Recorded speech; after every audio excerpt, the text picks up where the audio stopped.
Давлати Афғонистон як зани тоҷикро ки ба узвият дар гурӯҳи тундрави давлати исломӣ муттаҳам мешуд бо 2 кӯдаки ноболиғаш ба Тоҷикистон супурдааст. Ин занро ки аз ӯ танҳо хосият ном мебаранд сафорати Тоҷикистон дар Кобул чанде пеш ба душанбе бозпас фиристод. Хосиятро 2 соли пеш дар Афғонистон дастгир карданд ва гуфтанд ки ӯ мехост ба созмонҳои тундрави пайвандад.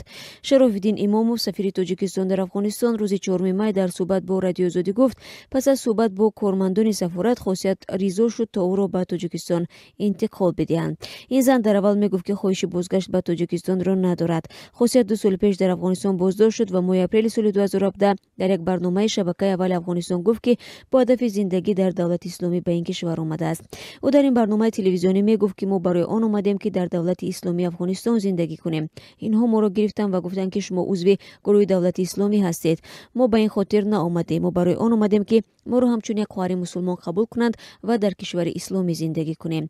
мақомоти Афғонистон мегуфтанд ки ин зан талош дошт ба гурӯҳҳои тундрави бипайвандад. ба гуфтаи мақомоти Тоҷикистон, хосият айни замон дар боздошт аст ва фарзандонашро ба хешовандонаш супурдаанд. сафорати Тоҷикистон дар Афғонистон мегӯяд дар 9 моҳи гузашта 4 марду 3 занро ки 5 кӯдаки ноболиғ доштанд ба ватан баргардонданд. ин шаҳрвандони Тоҷикистонро бо иттиҳоми талоши пайвастан ба гурӯҳи тундрав боздошт карданд.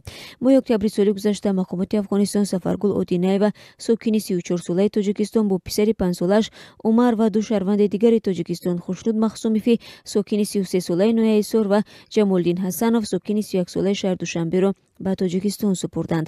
мақомот гуфтанд ки ин 3 нафар аз Русия ба Эрон рафта аз он ҷо бо шунусномаҳои афғонӣ вориди вилояти Нимарӯзи Афғонистон шуданд.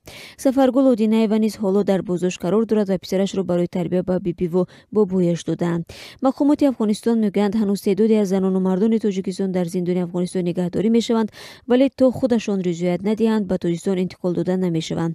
Харило Озод, муовини сухангӯи вазорати умури хориҷаи Афғонистон, дар як суҳбат ба Радиои Озодӣ гуфт, бар асоси паймонҳои байналмилалӣ супурдани зиндониён бидуни ризояташон ба дигар кишвар ғайриимкон аст. теъдоди дақиқи шаҳрвандони Тоҷикистон ки ба Афғонистон барои пайвастан ба сафи гурӯҳҳои тундрав рафтанд маълум нест.